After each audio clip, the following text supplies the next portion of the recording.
We'll turn now then to the third of our four sort of big subsections of the course.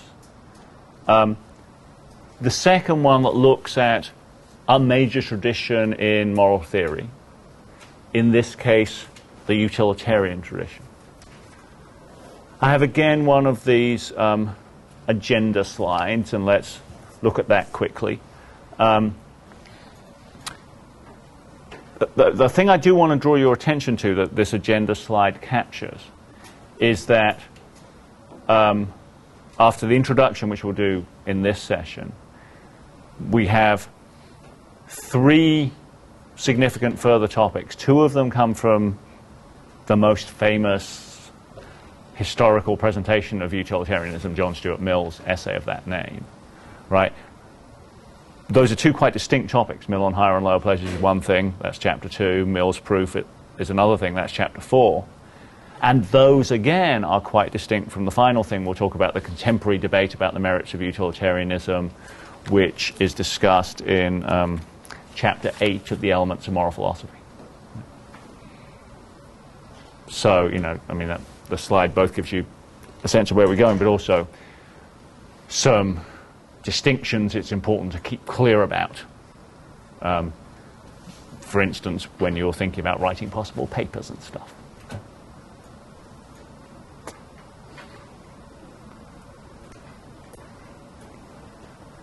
All right.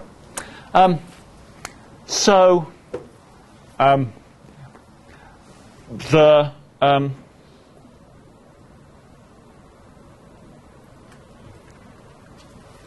thing to see sort of to start with here is that utilitarianism is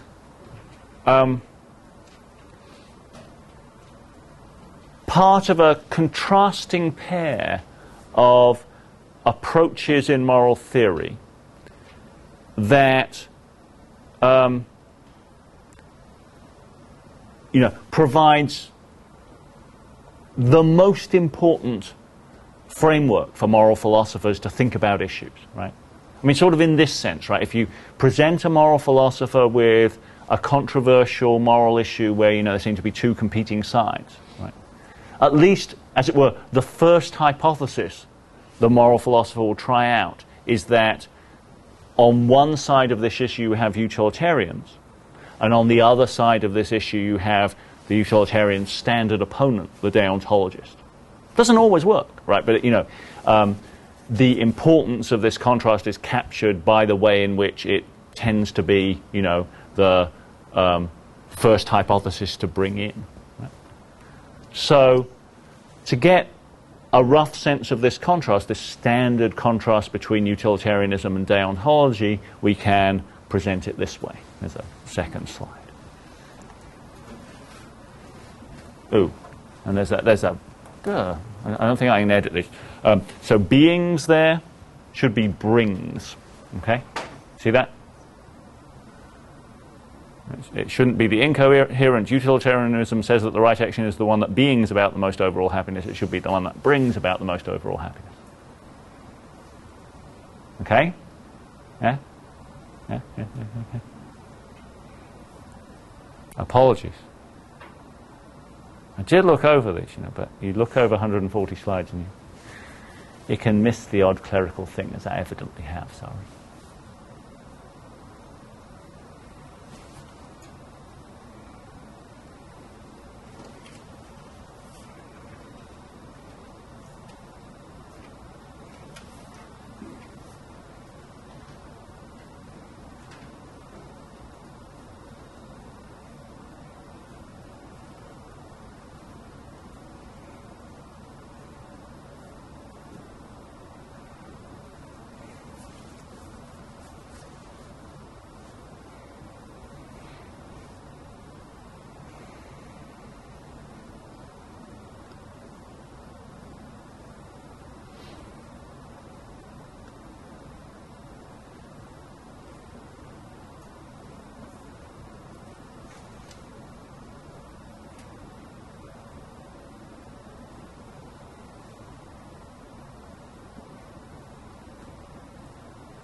All right, so let me say a little more by way of bringing out this contrast, right? So look, the idea is, on the one hand, you've got the utilitarian. The utilitarian is the person who says, always the right thing to do is what brings about the most happiness for everyone, right? You've got to count everyone's interest, you've got to look at the consequences, and then whatever will bring about the most happiness, that's what you should do. That means that for a utilitarian, no other familiar, everyday, apparent, absolute moral rule is likely to be valid. I mean, consider what we sometimes think of as absolute rules telling us never to lie or never to steal or never to break a promise or whatever. From a utilitarian point of view, it seems like it will be easy to think of cases where greater happiness will be brought about by lying or by stealing or by breaking a promise. And then the utilitarian says, and if that's the way it is, that's what you should do. Right? And that kind of sets up the opposition, right? Because then the deontologist can be pictured as the person who says, no, that's wrong. Right? I mean, there are certain absolute moral rules, not the utilitarian rule, but something like these standard prohibitions. And really what morality tells us to do is always to obey those, and we shouldn't be thinking about what will produce the most happiness. We should obey those rules, even if obeying them brings about less overall happiness than violating them would have done. So has everyone got a sense of the sort of the rough contours, the general character of that contrast? Yes? In utilitarianism, by overall happiness, it means by like to happiness to everyone or just to oneself? To everyone. That's crucial, right? So as it were, the ethical egoist is the person who thinks what you should do is what brings about most happiness to yourself, right? The utilitarian is the person who thinks what you should do is what brings about the most happiness for everyone. I mean, those two theories, they have a certain amount in common, right? I mean, that is, they both tell you to look at consequences, and they both tell you that the value of consequences is measured just in terms of happiness. But there is that absolutely crucial difference, right, where that, for the rational egoist, it's just your happiness that counts, whereas for the utilitarian, it's everyone's happiness that counts. Yeah, good. It's good to bring that up.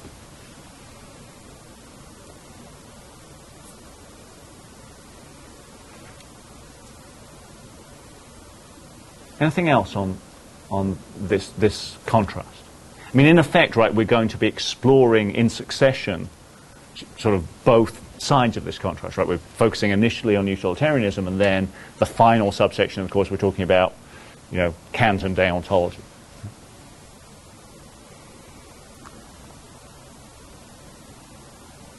All right, so we get there then a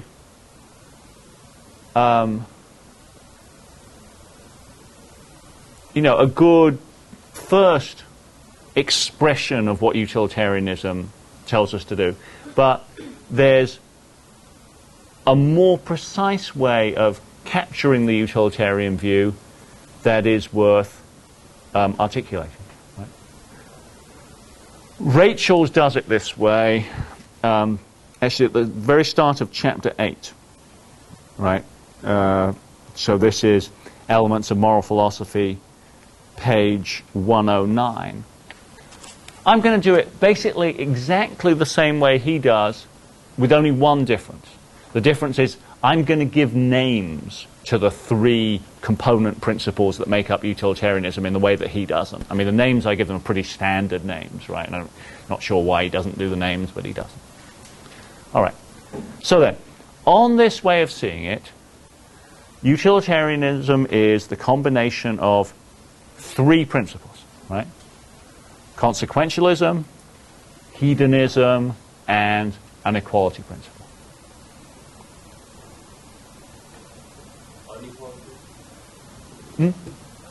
You said unequalitism? No, an equality principle. And equality, okay.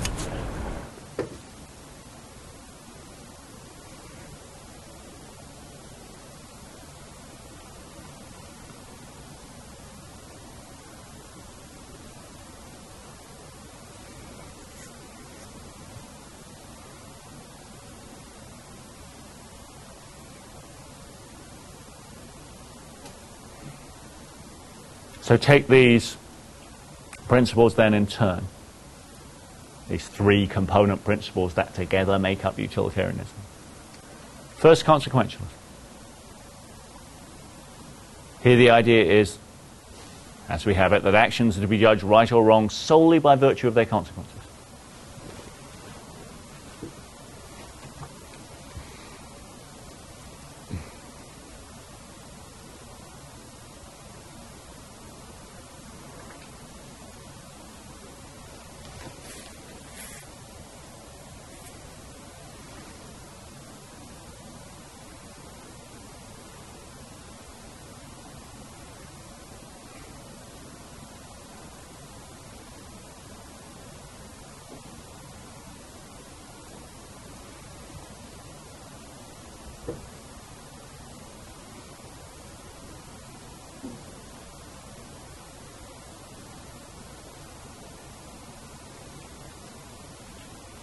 So that already tells us a good deal.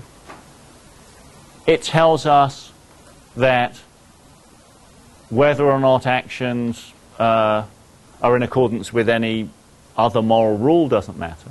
And it tells us that facts about the past don't matter, only consequences matter, only stuff about the present and future. What it doesn't yet tell us, though, is what features of consequences are relevant to assessing or evaluating. And that's what we get from the second component principle. We go back to the PowerPoint here. So second principle, hedonism, tells us in assessing consequences, the only thing that matters is the amount of happiness or unhappiness that is caused.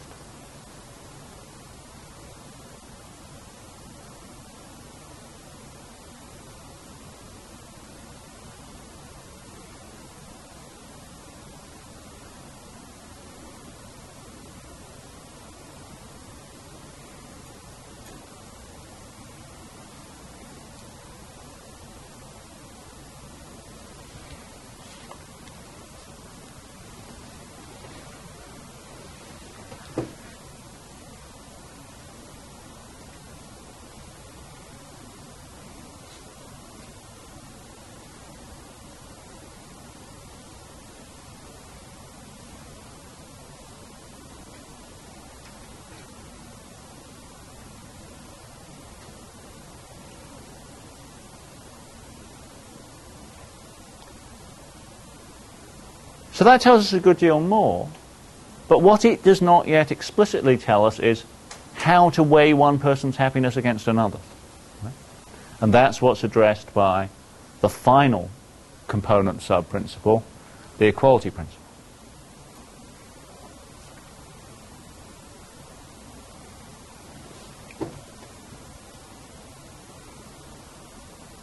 It says each person's happiness counts the same.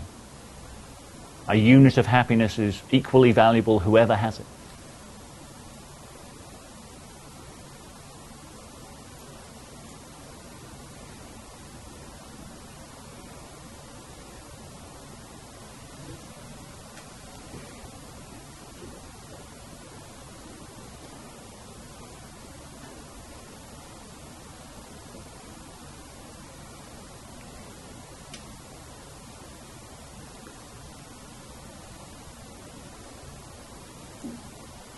Okay, we could switch away from the PowerPoint for a minute here.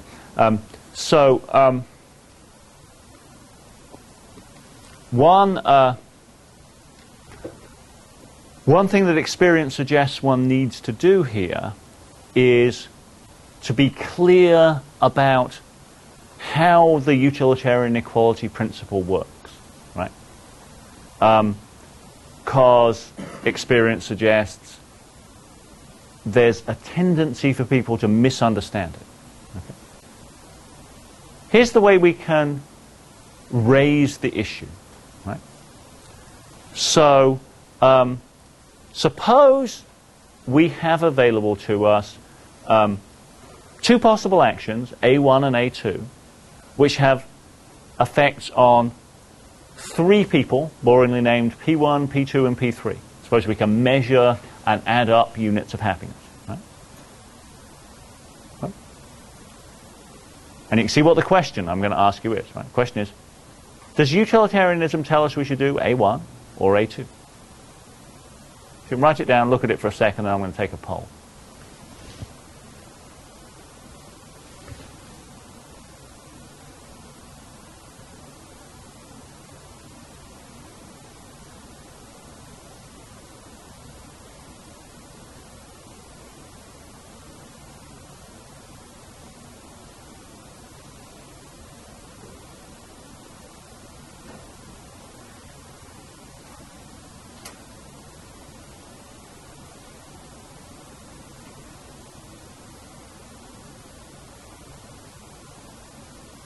Does everyone understand the question?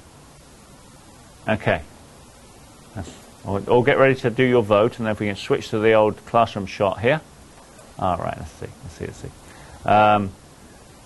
Yeah, so if we can show them. All right, good. All right, so how many people think utilitarianism tells you to do A1? Okay. How many people think utilitarianism tells you to do A2? All right. So, switch back to the slide here, if we could, the PowerPoint. So, as I took it, the minority is correct. Utilitarianism tells you to do A2. Right? So now you've got to understand why. And this is what I mean by you've got to understand what the utilitarian equality principle says. The utilitarian equality principle does not say you've got to make everyone equal. Right? What it says is this. Everyone's happiness counts equally. That is, a unit of happiness counts the same whoever has it. You don't weigh my happiness more than yours. Right? And what that comes to is, what you should choose is the outcome that gives the most overall happiness. And in this choice, A2 gives more overall happiness than A1 does, right? There are 10 units in A2 and there are only 9 units in A1. So the utilitarian choice is A2.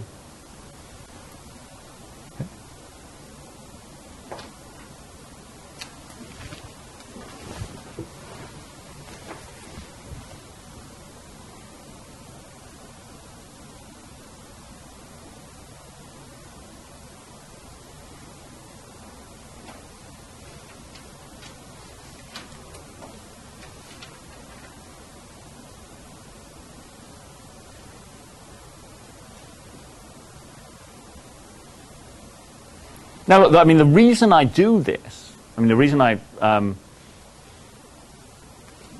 over this is, I mean, I know people tend to be confused about this, right? I mean, I know it's hard to go from sort of the formulation of the utilitarian equality principle to an understanding of what it really says, right? But look, here's the point once you see this. If you are inclined to understand the utilitarian equality principle in such a way as to make it tell you should choose A1 or A2, that means you've misunderstood, right? Reconstrue it in your mind until you can understand it so that it tells you to do A2 rather than A1, and then you've got it, okay?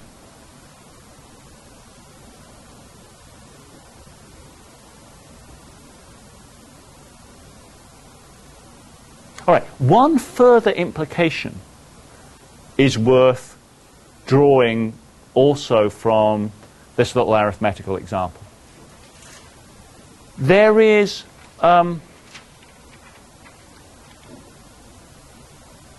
temptation, again I know from experience, for people to suppose that utilitarianism is the same as majority rule. That utilitarianism always tells you to do what the majority wants. But look, if we go back to that same little slide, we can see again that is false. Right? I'll pop back to the PowerPoint here. So look, if you were voting on this, and each person voted their own interests, you do A1, right? Because P1 would prefer A1, and P2 would prefer A1, and only P3 would prefer A2. So it would be, you know, if you do a majority vote, it's 2-1 in favor of doing A1, right? But as we've already seen, utilitarianism tells you to do A2, right? So utilitarianism does not tell you that you should always do what the majority wants. Utilitarianism is not the same as the moral theory that says, you know, whatever the majority wants is right. Okay? All right, so that's what I wanted to do by way of general introduction to utilitarianism. So we're going on in the next sessions to do these three, again, quite distinct further topics, right? Two very famous, much discussed parts of Mill's essay Utilitarianism. First, Mill on higher and lower pleasures from chapter 2, then Mill's proof of utilitarianism from chapter 4. Then third and finally, we're going to talk about the contemporary debate about the merits of utilitarianism as discussed by Rachels in chapter, I have to remember because they've been renumbered here, chapter 8 of the Elements of Moral Philosophy. So there'll be those three quite distinct further subtopics in our treatment of this section of the course. And we'll turn to the first of those next time.